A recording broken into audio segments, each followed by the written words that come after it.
Hi engineers and future engineers. ఈ వీడియోలో మనము ఎన్ని డిఎస్ఏ ప్రాబ్లమ్ సాల్వ్ చేసి Google, Microsoft, Amazon, Flipkart, Myntra లాంటి కంపెనీస్ క్రాక్ చేయవచ్చో మాట్లాడుకుందాం. ఓకేనా? ఫస్ట్ కొన్ని మిత్స్ గురించి మాట్లాడుకుందాం. డిఎస్ఏ నేర్చుకోవాలి అంటే నీకు ఏదైనా ప్రోగ్రామింగ్ లాంగ్వేజ్ చాలా బాగా వచ్చి ఉండాలా అంటే లేదు. నీకు basics of a programming language వస్తే చాలు. అనగా if condition, for loop, while loop ఇవి వస్తే చాలు, నువ్వు డిఎస్ఏని స్టార్ట్ చేయొచ్చు విత్ ఎనీ ప్రోగ్రామింగ్ లాంగ్వేజ్. నువ్వు డిఎస్ఏని పైథాన్తో చేయు, C++తో చేయు, జావాతో చేయు. At the end of the day logic is most important, not the programming language. This the first myth. Second myth గురించి మాట్లాడుకుంటే డిఎస్ఏ కష్టమా? మిత్ కాదు, జస్ట్ జనరల్ క్వశ్చన్. డిఎస్ఏ కష్టమా? కష్టమే కాదు. నువ్వు కనుక 2 to 3 months ప్రాపర్గా టైం ఇన్వెస్టిగేట్ చేస్తే డిఎస్ఏ పిచ్చలైట్. పిచ్ అంటే పిచ్చలైట్ డిఎస్ఏ అసలు అంతే. నెక్స్ట్, ఇప్పుడు ఎన్ని ప్రాబ్లమ్ సాల్వ్ చేసే డిఎస్ఏ క్రాక్ చేసి దాని గురించి మాట్లాడుకుందాం. సి ఎన్ని ప్రాబ్లమ్స్ సాల్వ్ చేసే డిఎస్ఏ క్రాక్ చేయొచ్చు అంటే ఒక ఎగ్జిస్టింగ్ ఎక్స్ నెంబర్ అంటూ ఏదీ లేదు. కొంతమంది 100 ప్రాబ్లమ్స్ సాల్వ్ చేసి అన్ని కోడింగ్ రౌండ్స్ ని క్రాక్ చేస్తారు. కొంతమంది 2000 ప్రాబ్లమ్స్ సాల్వ్ చేసి అన్ని కోడింగ్ రౌండ్స్ ని క్రాక్ చేస్తారు. It depends upon your smartness, మీరు ఎంత తెలివైన వాళ్ళు అనేది. కానీ మీ హార్డ్ వర్క్ కి, మీ తెలివికి కనుక ఒక స్ట్రాటజీ యాడ్ అవుతే that will eventually help you to crack your final goal అనమాట. సో ఇప్పుడు మీరు హార్డ్ వర్క్ చేస్తున్నారు, మీరు కొంచెం స్మార్ట్ కూడా. ఇప్పుడు మీకు స్ట్రాటజీ కావాలి. ఆ స్ట్రాటజీ ఏమై ఉండాలనేది ఈ వీడియోలో మనం చాలా డీటెయిల్ గా మాట్లాడుకుందాం. ఓకేనా?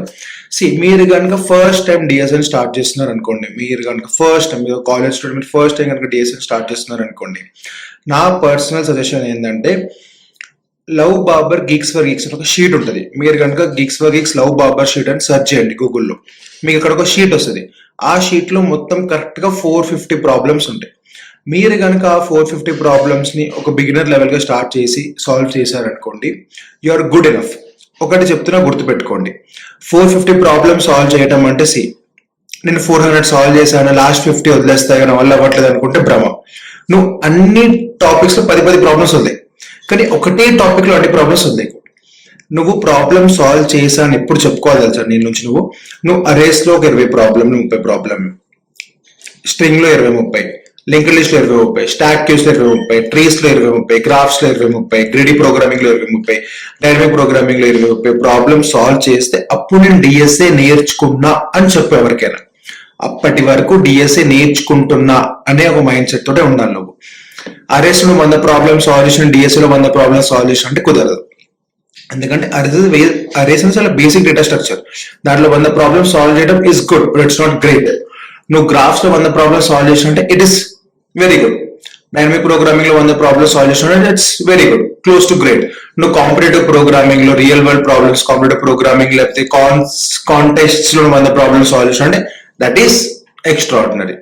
సో నువ్వు డిఎస్ఏ లో 100 ప్రాబ్లమ్స్ సాల్వ్ చేసావు అంటే, ఒకళ్ళు నీకు వచ్చి చెప్పాడు 100 ప్రాబ్లమ్స్ సాల్వ్ చేశారా, 200 ప్రాబ్లమ్స్ సాల్వ్ చేశారా అంటే వాడు తోపని కాదు. ఫస్ట్ ఇన్వెస్టిగేట్ చెయ్యి, వాడు ఎలాంటి సెక్టర్స్ లో ప్రాబ్లమ్స్ సాల్వ్ చేశాడు.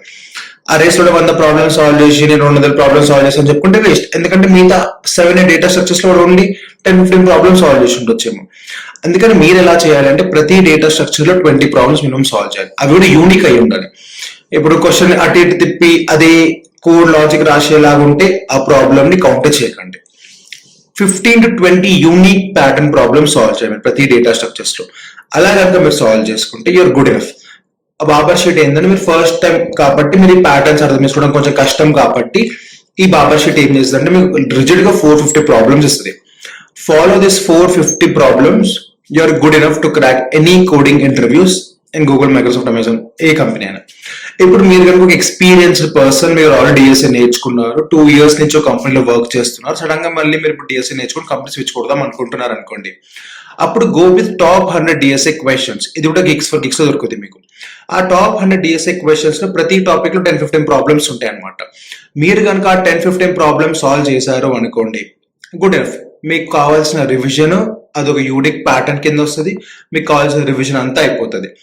సో దిస్ ఇస్ ఎక్స్పీరియన్స్ ఉన్న వాళ్ళు, డిఎస్ఏలో ఎక్స్పీరియన్స్ ఉన్న వాళ్ళు, ఆల్రెడీ వర్క్ చేస్తున్న వాళ్ళు ఈ 150 ప్రాబ్లమ్స్ సాల్వ్ చేస్తే it is more than enough. నేను చాలా మంది వాళ్ళ ఇంటర్వ్యూ రివ్యూస్ చదవడం జరిగింది. చాలా మంది 100-150 ప్రాబ్లమ్స్ సాల్వ్ చేసి పెద్ద పెద్ద కంపెనీస్ క్రాక్ చేస్తారు. ఎందుకంటే వాళ్ళు చాలా స్మార్ట్ గా ఆలోచిస్తారు. నేను ఒక ప్రాబ్లం సాల్వ్ చేస్తున్నా అంటే అది చాలా యూనిక్ ప్రాబ్లం అయి ఉండాలి ఆ పర్టికులర్ సెక్టార్ లో, ఆ పర్టికులర్ డేటా స్ట్రక్చర్ లో. నేను ఒకటే ప్యాటర్న్ కింద 10 ప్రాబ్లమ్ సాల్వ్ చేస్తా అంటే కుదరదు. ఇప్పుడు నీకు టేబుల్స్ రాయటం, నీకు 2 టేబుల్ రాయటం ప్రోగ్రామింగ్ వచ్చనుకో, 2 టేబుల్ రాయటం ఒక ప్రాబ్లం, 3 టేబుల్ రాయటం ఒక ప్రాబ్లం, 4 టేబుల్ రాయటం ఒక ప్రాబ్లం అనుకున్నావు అనుకో, యూఆర్ వేస్టింగ్ యువర్ టైం అంతే సింపుల్ గా. అలా చేయకూడదు ఎప్పుడు. నువ్వు 2 టేబుల్ నుంచి 10 టేబుల్ వరకు ఆ టేబుల్స్ ఎలా ప్రింట్ చేయాలో కోడ్ రాసినా దాన్ని మొత్తం సింగిల్ ప్రాబ్లం కింద కన్సిడర్ చేయాలి. ఎందుకంటే the underlying logic for writing this particular code is unique కాబట్టి. డిఫరెంట్ కోడ్ ఉన్న వాటిని అంటే డిఫరెంట్ అంటే మరి సిమిలర్ డిఫరెన్సెస్ ఉన్న కాదు, లాజిక్ లోనే చాలా డిఫరెన్స్ ఉంది. అలాంటి క్వశ్చన్స్ ని మాత్రమే నువ్వు కన్సిడర్ చేయాలి ఒక్కొక్క సింగిల్ క్వశ్చన్ కింద. అప్పుడే నీ క్యాలిబర్ అనేది బయటకు వస్తుంది, నువ్వు ఎంత స్ట్రెంగ్త్ ఉన్నావు కాన్సెప్ట్స్ పైన. అండ్ అన్నిటికన్నా most important thing, you need to be very good at conceptual understanding. Linked list కి ఒక అడ్వాంటేజెస్ ఏంటి, డిస్అడ్వాంటేజ్ ఏంటిది. ఫస్ట్ ఆ థియరీ ఉంటుంది చూసారు, ఆ థియరీ పైన మీకు మంచి గ్రిప్ ఉండాలి.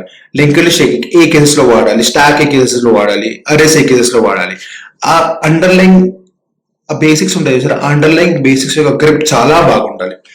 ఇవి వచ్చి ఈ 2 షీట్స్ లో మీరు ఏదో ఒక షీట్ కనుక ఫాలో అయ్యారు అనుకోండి, మిమ్మల్ని ఎవరు ఆపలేరు. నేను 2 షీట్స్ తాలూకు లింక్స్ మీకు కింద డిస్క్రిప్షన్ లో ప్రొవైడ్ చేస్తాను. దాంతో పాటు నేను ఒక వాట్సాప్ ఛానల్ కూడా ఉంది, అక్కడ మీద మనం ఏదైనా డిస్కషన్స్ కానీ మీకు ఏదైనా క్వశ్చన్స్ ఉంటే అక్కడ అడగొచ్చు, ఫర్దర్ వీడియోస్ వాటి గురించి. ఇంకా ఈ వీడియో గురించి మీకు ఏమైనా డౌట్స్ ఉంటే please do comment. That's all for this video. If you like this video please do like, share and subscribe.